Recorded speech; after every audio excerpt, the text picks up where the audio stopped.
This is episode 42. 42 is my favorite number. Yeah. Be pre-Douglas Adams. Well, I was at a thrift store in when I just moved to Joshua Tree, and they had these big white metal numbers with white metal plates with red numbers on them. And the two they had left was 4 and 2, and I was 42. So I was like, and I remember Douglas Adams, that it's the answer to the meaning of life, the universe, and everything. But then they can't figure out the question. So I bought the numbers and I put them up on my wall. And then I turned 43 and it no longer was my age. So I just told people it was the Douglas Adams thing. And then I discovered that the piano likes 42% humidity more than any other. So now I tell people that's why there's a 42 up. I remember on the Wikipedia entry for the number 30, like individual numbers have entries. I didn't know that. It's just fun to go down Wikipedia holes. But I in grad school, I just was being playful, and I put as one of the definitions 10 plus 10 plus 10. And it stayed up for years as like the disambiguation. So when you look at 30, it's like, did you mean 10 plus 10 plus 10? I just thought it was cute. So I could imagine you having like multiple tiered disambiguations for 42. And this is, yeah. And I can't believe we've done 42 of these. That's kind of wild. Even with your slight elusiveness. I don't know what you're talking about. Nobody experiences my absence or gaps. It's like a blind spot. It just gets filled in. I experience it heavily with a heavy heart. Our listeners don't. It's interesting that we, the importance of being embodied in the same space to do this when so much of our lives are digital, and you out there are listening to this probably on some device, and you're probably listening to our disembodied voices, and yet it's key that we're sitting here looking at each other. Well, why? Yeah, we haven't done a single virtual episode, right, where we're remote for some reason, even though probably our ability to communicate and interact is getting better and better. Like our skill for interacting virtually is increasing, especially this year, last year, but also just in general. Like most of our social world is on our phones. It's virtual. Yeah. I thought you meant our skills at communicating on the podcast. No, I meant humanities skills at communicating. We're getting we're getting better and better at kind of disembodied communication. Except for us, for some reason, we don't do it. We just don't want to do the like remote recording thing. And I know I see it on podcasts, and you can feel the difference. Those few microseconds of delay, the way people talk over each other, they just haven't gotten it totally right yet. And of course, the big question is, will they? It seems like will that ever be really indistinguishable? What do you think? Let's give each other a little pick me up today. Maybe we need it, where we say, actually, the thing that we do most resembles, say, a jazz ensemble, where you have to be in the same, like those millisecond differences in tempo and precision are noticeable. Mm-hmm. And so in like just language is, if you buy that it's a offshoot of musical ability and recognition and talent, and I don't really care, it could go the other way too, but it's musical. It's like only like very, very few animals have language, and those animals tend to also be extremely good at synchronizing, listening to music to dance and movement of the body. So it makes total sense that these are related. And you're not going to have like a string quartet, a violin string quartet from 4 different people over Zoom. It just doesn't work. That like 0 to half second latency just destroys that kind of tempo. So maybe that's what we suffer from. And that's what we're but it does seem like it just needs to catch up. Because the problem with podcasts when they're over Zoom, you can feel the interruptions don't work because of that little delay. But I was laughing. My older brother once, I called him up and we were talking for a while, and we hadn't talked on the phone in a while, and he said, "Oh God, it's like we spend all this time on our phones and we never just do this, this." We're always on our phones instead of doing this, like talking to each other. And I was like, Francesco, we're talking to each other on our phones. That seemed old fashioned and not the way we usually use these devices nowadays.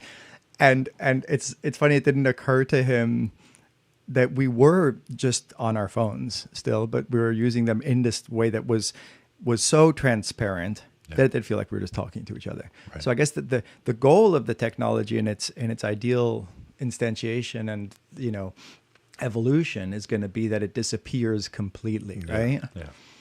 And it just blends in with the world. That's why I'm more excited about augmented reality than I am about virtual reality. I like the idea of the world becoming somehow richer because of this. I think I'm imagining, I always fantasize about the day that we were wearing glasses that we don't even see, and that we stopped distinguishing between the world and the technology. And I think we're going to look back on these times of ours looking at, our necks cricking and looking at these tiny screens the same way we look back at the beleaguered, people working in the factories, during the early industrial revolution. Like, it feels like, even though it's so advanced and amazing, it feels primitive, almost, this thing that we're doing, into how the opposite of expansive it is to be inside these little devices. And I'm excited for it to enter the world. Yeah, I think the most exciting part, I mean, it'll obviously be the form factor of just like glasses like I have on now. You put them in, that we have on now, you just put them on, and that'll be the iPhone of the future or whatever, right? Like, we won't interact with anything but that. This kind of like augmented reality screen. Do you remember the Pokemon Go phase? Mm-hmm. I think there's something very interesting about what happened there, where people just, like, you could look out on the world as it exists now and think about it as a kind of game. And some people do this. It's like, okay, I can optimize for money. I can optimize for ego. I can, you try to like game the system from within, or game the world. But when you add this layer of it being actually a game, where going for a hike gives you points, or finding the illusory, invisible, like ghost-like art, that's for RJ,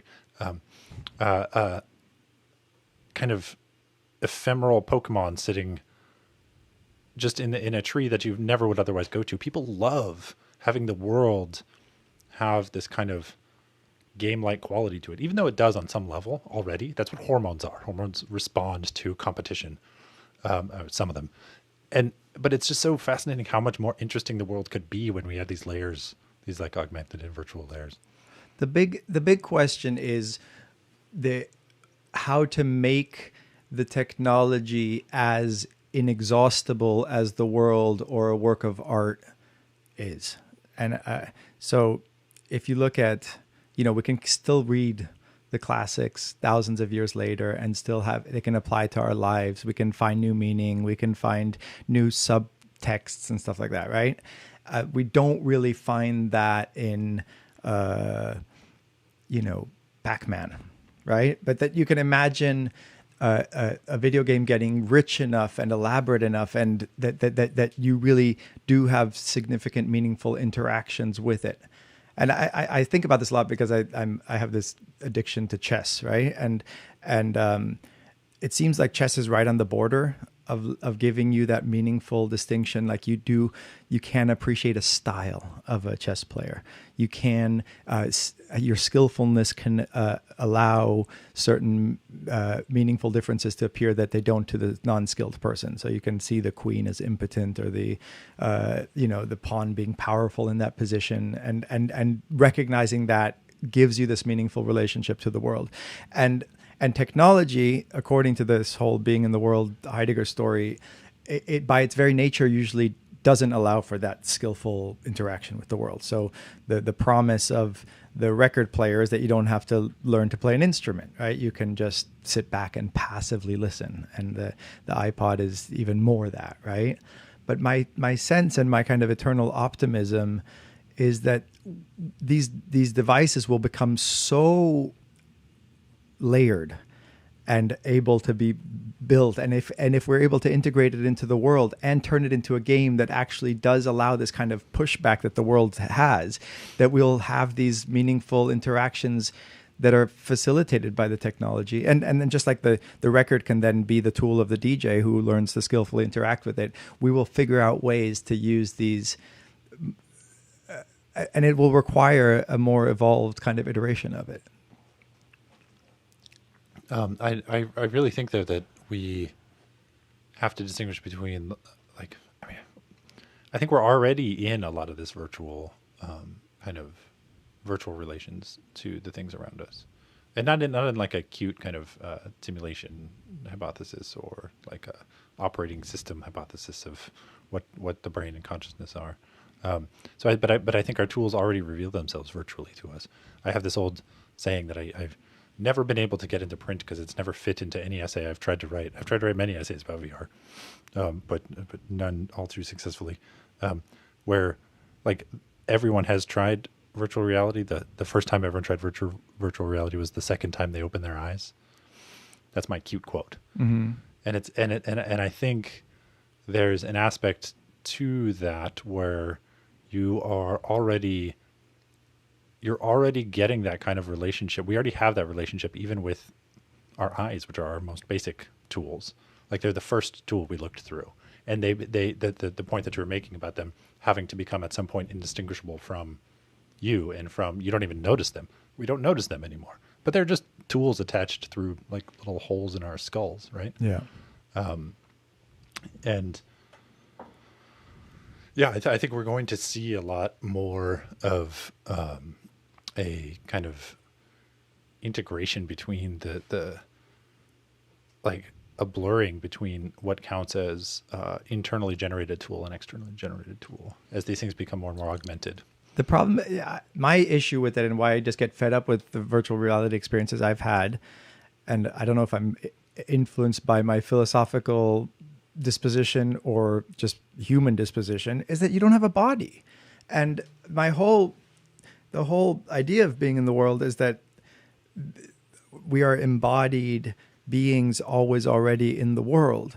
And it seems to me a unbelievable oversight that they think that we could have these experiences just with our eyes and not have a body. When you look down and just see blankness, it's so disconcerting. And the fact that you can bump into things, and that's why I'm interested in augmented reality, because I think that if you could look down and have your body and you could like actually interact with objects that are, whether they're there or not, that will allow for a much richer experience. But it's remarkable how little you actually do need the body for it to be for it to work.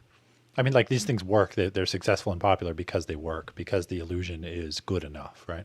So when was the first time you tried it? When you tried mine last year? Yeah. So I was writing this article for the LA Review Books, which is out. It's called "There's Something About These Dolphins," about what is the difference between actually swimming with dolphins in the actual real ocean, the VR experience of swimming with dolphins, of which there are many kind of apps that you can do, and a false memory implanted in children about them having swam with dolphins. Like, what are the differences in the brain about these things? And it's like, what I think is interesting is like, I forget what was the thing that you tried in your VR thing. See, I don't even remember it. Having swum was correct the first time. Was it? Doesn't sound right. I'm a grammar Nazi. I don't even remember. I tried a few different things and lost my patience quickly. I guess I'm just really attached to this embodied, skillful interaction with the world. And until you show me that, are there video games though where people have that? Well, so I would argue that you do still have a body, even if you are cut off from the neck down. The fact that when you move your head or tilt your head or move your neck, the thing moves with you. Mm-hmm. That is a calculation performed because you have a body. Your head counts. Right. And so that, I think that very rapid feedback, the fact that some engineers, took them a couple decades, but they finally figured out how to make that just truly work at the time scale that it works in your brain. That's what allows this to happen. And that's what allows it to be so convincingly real when you just are basically cut off, you're decapitated, you're a floating head.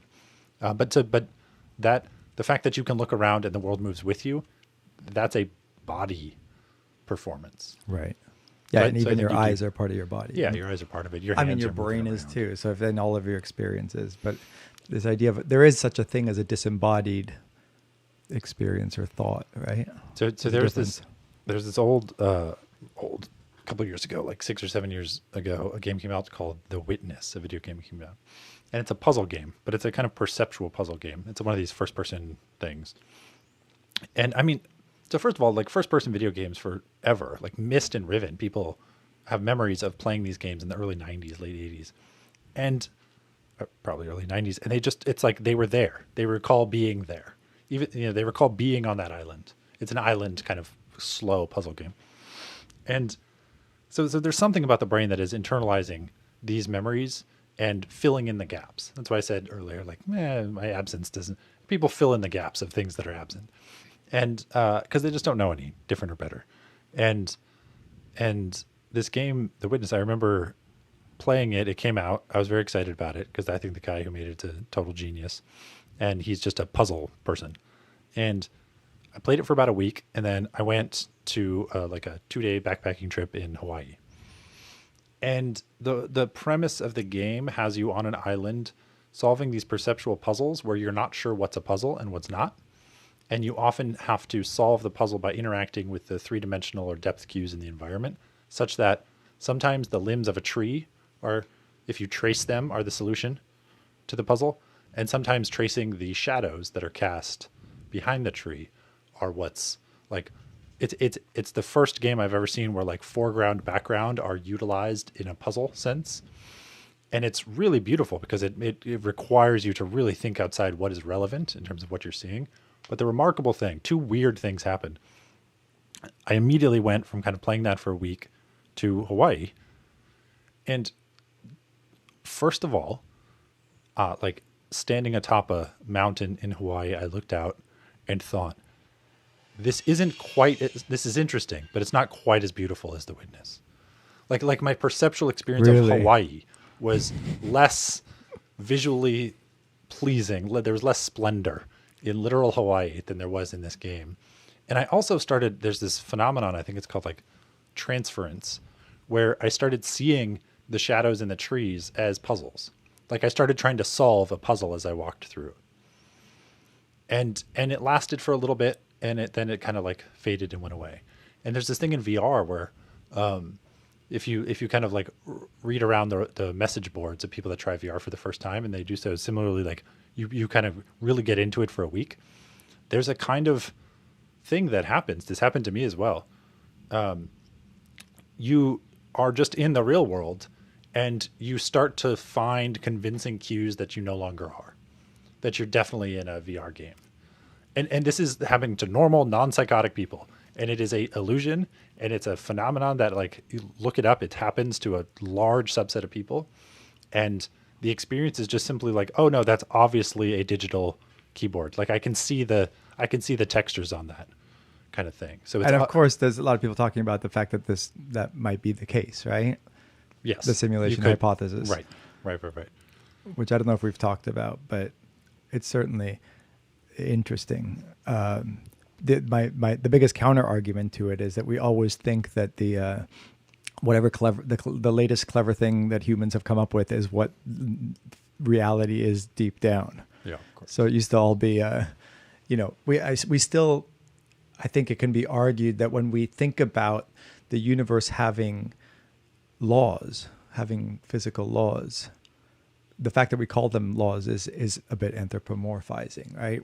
It's because the first thing that we did as humans is make laws and rules, and so then we see that the universe is governed as such. And then as soon as it's always all steam engines and pumps and mechanics. When we came up with machines, the body was all a machine. And then in the 50s, the computer was invented, and all of a sudden, the mind is the brain is hardware and the mind is software, and nobody seems to like notice this.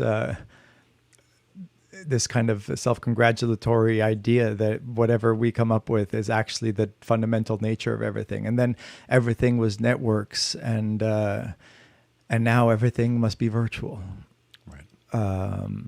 So that's the argument against it. But the argument for it is equally compelling, which is that as an advanced, this is Nick Bostrom's famous argument.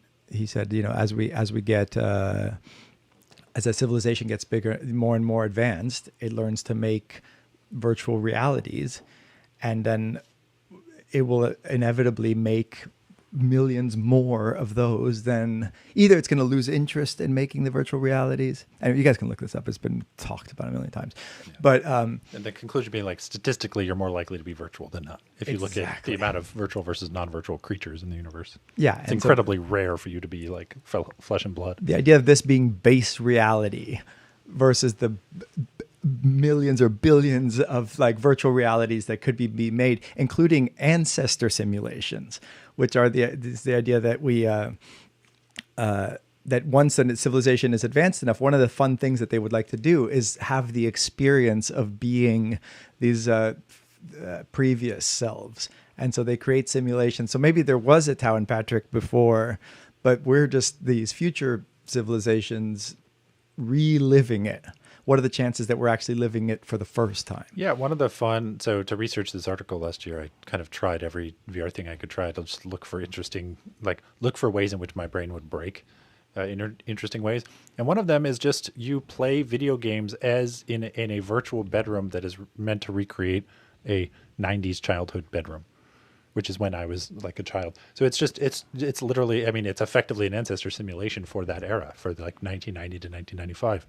And it was stupid. I mean, it was great. Like the experience was very interesting and novel. But like the act of reversion, that like you literally just go into a thing. It's a room that looks like it's in the 90s, and there's just a television in front of you, and all you do is play games on that television. Which first of all, I've done before. So why am I doing it again at 37? And also, like, we are so desperate for that kind of ancestor simulation. I could easily imagine how fun that would be. People would just get lost living in the past. And and it would be most fun if you say, okay, now you have to commit to the Patrick game for the entire life, and you can't get out of it until it's over, and you don't know how it's going to unfold. I mean, it makes a lot of sense that you would do it in such a way that you can't just jump out of it. Like that would be the ultimate.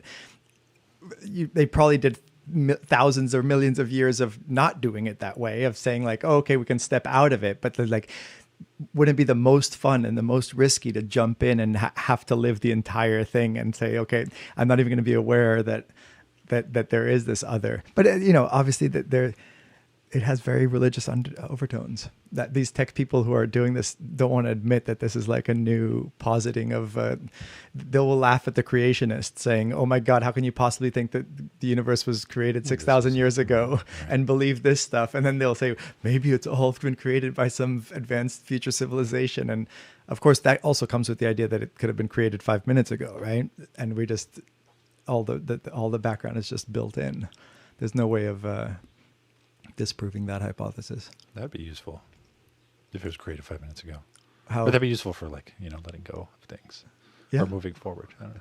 But that'd be kind of tragic for the podcast to be created in the middle, or the universe to be created while we were in the middle. So people who are interested in psychedelics, from like Timothy Leary to Terence McKenna, it's not a coincidence that they were super excited about technology, right? I do think the future of this AR world is a psychedelic one. I mean, the origin of the word psychedelic being mind manifesting, right? Psyche is mind. Delos is Greek for manifesting. And Terence McKenna's idea was that psychedelics are boundary dissolving and, have this element of playfulness, of game, of like the DMT experience is supposed to be very much like a kind of circusy manifestation of some weird transcendental world. And I'm looking out the window here and I'm seeing this kind of decrepit ruins of this former civilization, and it's now been completely colorized by artists. There's like tags everywhere and beautiful colors everywhere, and it's great because they've interacted with the actual physical space. But I can imagine a world where you put on these glasses and suddenly you're able to, in real time, turn up the saturation, turn on the LSD experience without having that fear of the chemical change of your brain never coming back, and experience these kind of like constantly, shape-shifting realities.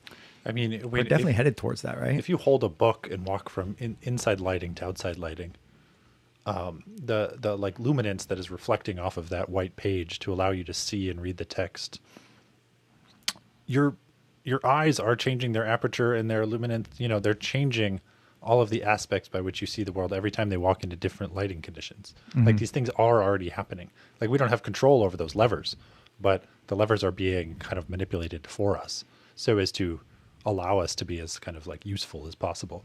But like I would argue that we have a lot of these things already. They're just not kind of within our control. And I think the danger actually will be how there's going to be a moment when these virtual worlds are just better than the real world. In which case, we'll just live in them all the time. Yeah, and it's already there. We're already doing it. We're already Yeah, spending many people 7 already hours do on a day on the phone, and Well, that's before what I that, we're mean. spending Yeah. 5 hours a day watching TV. Like we're obviously. I always think we're like moths. That we're just so primitively attracted to this light shining from this little object, and I mean, I went to Hawaii and it paled in comparison to a video game that I had played. Like the graphics weren't as good. in That's fucking Hawaii. astonishing. And I was actually a friend's birthday there just a bit ago, and there's this really cool thing you can do, which is you go out into the water at night, and you have a floating platform about the size of like a large dinner table, which fits 12 people. And you put a car battery on top, and you shine this extremely bright light, blue light down, which collects plankton under the light, which then collects manta rays who come to eat the plankton. And so you have this extremely exquisite, real R experience. R for reality. R for reality versus VR. But you're, it was so funny because like the kind of like snorkeling goggles are sucked to your face in the exact same way that the VR goggles are. And my first thought was just like, wow, virtual reality really nailed it. Because I had been playing for that article last year, these kind of meditation-like swim with dolphins games. And there's a little button you can push to install manta rays into your experience. And so I had seen, I'm using air quotes for those of you not watching. I had seen manta rays underwater as I was diving previously. And it like wasn't substantially different. Really? In real life. Like so I had some water flowing through my wetsuit. That feeling is so essential to it, or do you think not? No, because the wind, the smell, no, you don't have a smell because you're breathing.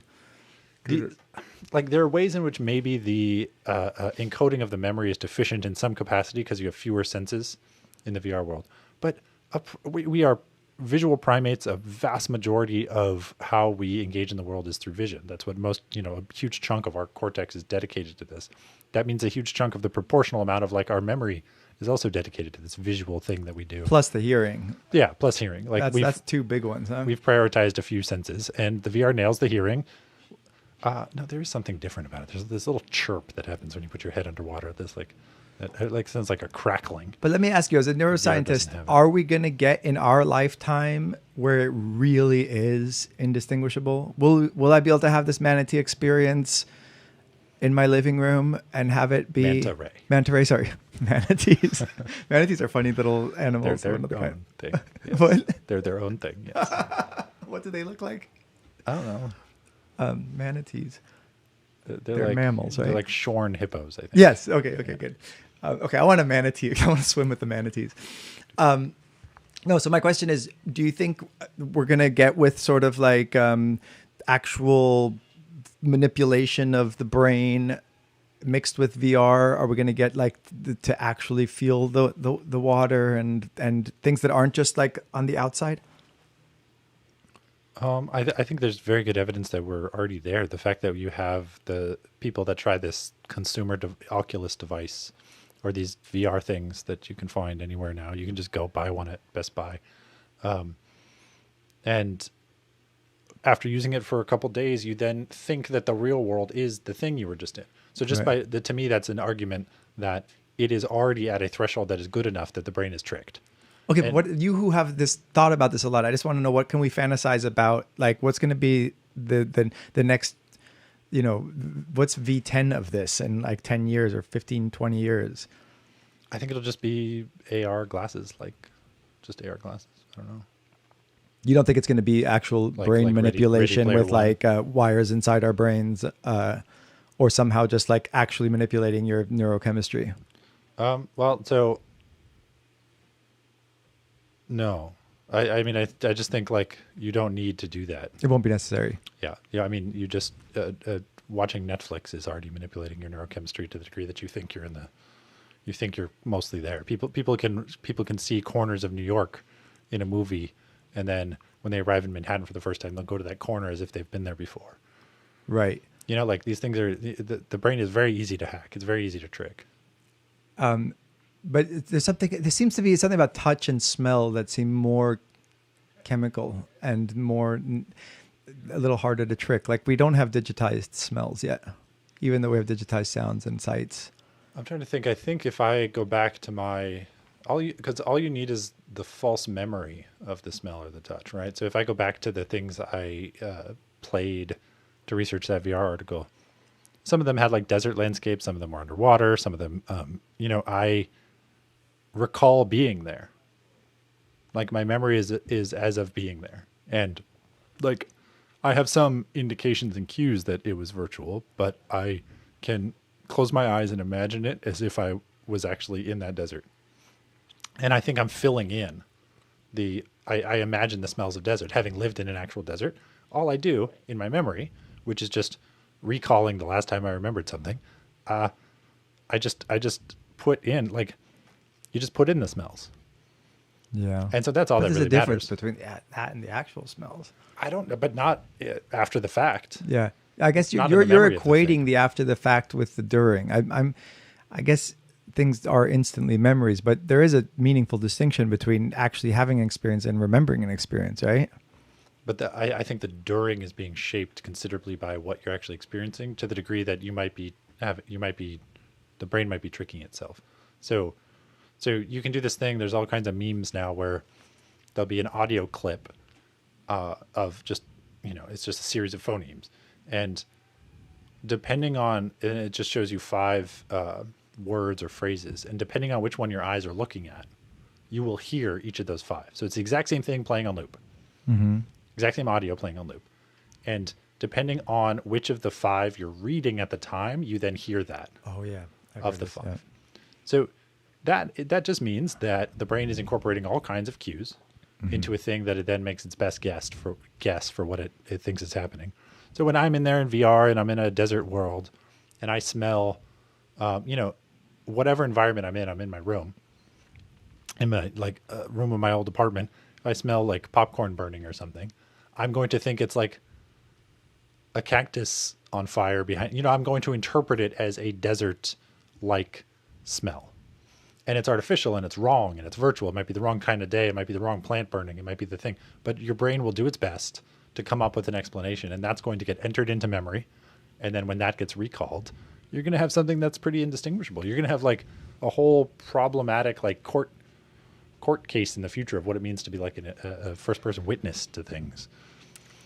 And so the philosopher in you and the scientist in you doesn't think there's going to be a meaningful difference or change in what our life experience is like as we enter more and more of these virtual worlds. You think it's just a steady flow in one direction, that we're already well on the path? Or do you think that we should be preparing for a radical shift, much the way the internet shifted our what it was to be human? Do you think this next AR stage? Do you think that's the next stage? And do you think, both as a neuroscientist and as a philosopher, do you think that this is going to be a meaningful shift in what it is to be human? I think there is no need or reason to prepare for it in any sense, because we are already used to living in a virtual world, which is, again, not the simulation thing, but literally the second time you open your eyes. So that it will be indistinguishable when it happens, and our brains are just so prepared for this already. I feel that language is a kind of virtualization of a concept of. Language works because the abstract sounds get kind of can pop into your mind a virtual scenario. You read a book, it's virtualized.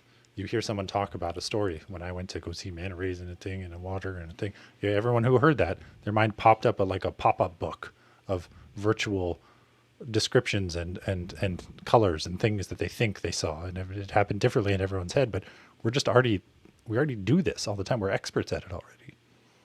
I think, not to go too deep or weird, but like according to Heidegger, there's been a history of being, right? We take for granted that to be is just, we can make fun of Bill Clinton when he said, it depends what your definition of is, right? But that was actually hinting at something real, that there are differences of what it is to be, and that changes from era to era, right? And so if you look at ancient Roman times, like they were trying to dominate the world and control it, and like the ideal object was like this, like a brick that you could like make, or a stone that's solid and you could make something with, and would have this kind of lasting power. And in the contemporary age, or what he called the technological age, what it is to be is a resource that can be manipulated, right? So the phone is not like the brick that you can just use as an object. That the object should disappear and it should become the function that it can provide, right? If you need an alarm clock, it's your alarm clock. If you need a camera, if you need to talk to your brother in Italy, like it does all of those things, and that becomes the kind of ideal object. And what that does is it colors our way of seeing also ourselves. So the idea is that we see ourselves without knowing it as resources to be optimized and manipulated, and we ask ourselves, like, are you your best self? Are you living to your full potential? Like, we take for granted that those questions it makes sense to ask them, but they're actually a symptom of an age, of an understanding of what it is to be. And the role of artists is to kind of uncover and hold up what it is to be. And I have a sense that as the entire world becomes like manipulable to our like aesthetic and game whims, and that I'm able to like, and also we're able to probably will be able to like change the way other people perceive us, right? I'm sure one of the apps will be that you can like have an avatar that is totally different. I think that the move towards transgender rights, I think is partly a step in that direction, when we will be able to choose our gender, our age, all of these things. And there will be great advantages, but I think we're going to have to ask deep questions about how do we live a meaningful life in a world where everything is that easily manipulated and changed, And I don't know if what I'm trying to get an answer to is it a continuation of our present understanding of being, or is it different enough? And I think the jury's still out, because I don't think we know that. I mean, we can predict a little bit where it's going, but I think there'll be probably things that we don't know yet that are going to happen along with it. Maybe it's going to be brain manipulation. Maybe it's going to be, genetic manipulation of our immune systems that allow us to live longer or stop the aging process at the same time as entering these virtual worlds. Who knows? I found myself wanting to be back in it when I was researching that article, and kind of trying every day for a couple hours a day to try either new things in the virtual world, or I tried this like swimming with dolphins meditation thing. So first of all, I find interesting. I ended up, so as I said, there was like a little button that you could push and then a manta ray would appear. And so this is about this, like, what will the future of this programmability be like when you can change things? And it was very similar to that. You almost have this kind of artistic, I don't know, is there a word for when you have the colors, all the little colors in your paintbrush? What's that word? What's that called? The palette? The palette. Is it the palette? Yeah, you have this little palette that you're holding. But you can control the universe with the palette. It's not just colors that you then have to put on a canvas. You control everything around you. And there was a little button, so you're underwater, you're swimming around, there's, virtual dolphins running around you, and you push the button and it turns night into day. So you push the button and very quickly, within 2 seconds, the sun will set or rise. And I found myself, I didn't know this, but I discovered that I was terrified of being underwater at night. I thought this was a meditation thing. But every single time it went to night, I very much became afraid of it. And I then real life. So I just realized this over time. I stopped doing it. I stopped, if I was trying to relax, I stopped doing the nighttime one, even though this is supposed to be a peaceful thing. And then in this manta ray thing, actual in Hawaii, it was nighttime. And I had never really swam in the ocean at night before. Like I maybe took some dips, but I had never really done it out in the open ocean. And I was terrified. And I was absolutely terrified, and I panicked, and I went back on the boat. Like I saw the little manta rays, and then I went back on the boat very quickly. It was supposed to be an hour. I was there for 2 minutes. But what I realized, though, is I think the VR made it worse. I think I trained myself to be afraid of it. It's supposed to. The whole point of the article I wrote was that it's supposed to be used for therapy, or that it can be used for therapy. That it's very interesting to expose people to the thing they're afraid of and kind of rewrite the logic of their exposure and experience with it. You can use this for veterans. You can use this for any kind of trauma, hopefully, any kind of phobia, hopefully.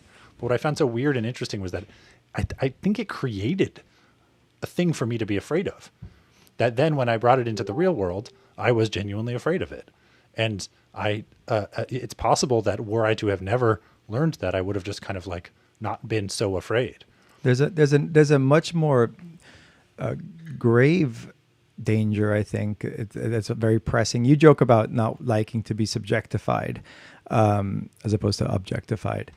But, I think there's an argument to be made that one of the things that makes like sexual relationships meaningful is the fact that you're seeing another subject with agency, right?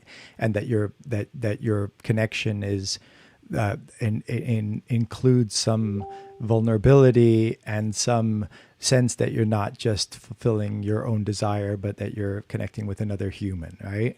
And so now in our virtual worlds where you have like infinite access to pornography, where you, without having to be prudish or in any way opposed to it, I'm the most liberal person on earth. I think all of it should be legal and available and everything. But at the same time, I recognize that there's a danger in having a world that's strictly objectified, right?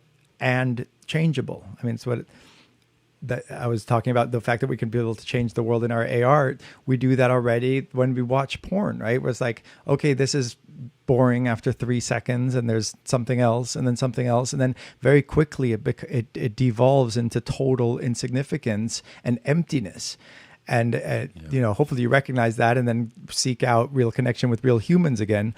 But I think it's not hard to see that there's a danger in the world becoming just an object to be manipulated for your like impulses. Yeah. It seems there's I think a common human instinct to think about things in terms of what they ought to be or what they should be, how you could improve them or how you could make them better, etc. But one of the like most adult things one comes to terms with is like accepting things for just what they are instead of what they ought to be or should be. And when you have programmatic control over your experience in the world around you, you're probably going to tend to make them in terms of what you think they should or ought to be, as opposed to going through the difficult work of realizing, no, this is just what they are. If you can change a landscape, if you can throw manta rays in with the touch of a button to make it more populous and better and therefore more calming, you become inured, I think, yeah. Inured to the empty sea with no manta rays. You that becomes boring because it's below the threshold of what ought or should. And you could easily imagine how dangerous this would be if you extend it to people, to personal relations. We do it when we like look at our phones when we're sitting with somebody, rather than just be in silence or come up with something interesting to talk about. Yeah. Like when I think back of my memories in Spain with some of these old flamenco guys or people in Italy that were so good at entertaining each other, at telling jokes, at like just being wonderful, weird, surreal, original characters, and how there seem to be fewer and fewer of those. And I read a quote the other day that said, if you're invited to dinner, you have a responsibility to be entertaining. If you accept a dinner invitation, I don't remember who said this, but You have a responsibility to be amusing, and That's subjectification, I would like to claim. That's Yeah, like, that's that's like good. saying if you accept an invitation to dinner, you have to show your genitalia at some point. no, but we Why is there an expectation on your cognitive features or capacities any more or less problematic than bodily ones? Well, I'd like to say that neither is as problematic as we claim. I think first of all, the idea that we should never objectify each other is wrong. I think we like being objects of desire. We like being physical bodies.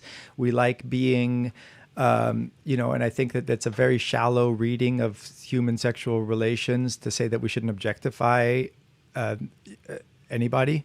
I just think that's wrong. I think that we should celebrate that aspect, but I think they can coexist. I mean, I don't know if there's a way of transcending the subject object. Heidegger tried to do this, and a lot of philosophers have said maybe we need to move past subject object, but I keep coming back to dualism myself, and I think that there's some way that we need to embrace being both subjects and objects, and not ignore the essential nature of being human, being both of those things in some way. Being both manta rays and manatees. Yeah, and being okay with it, to expect the other person to be a present subject. If you invite somebody to dinner and they just stare at their phone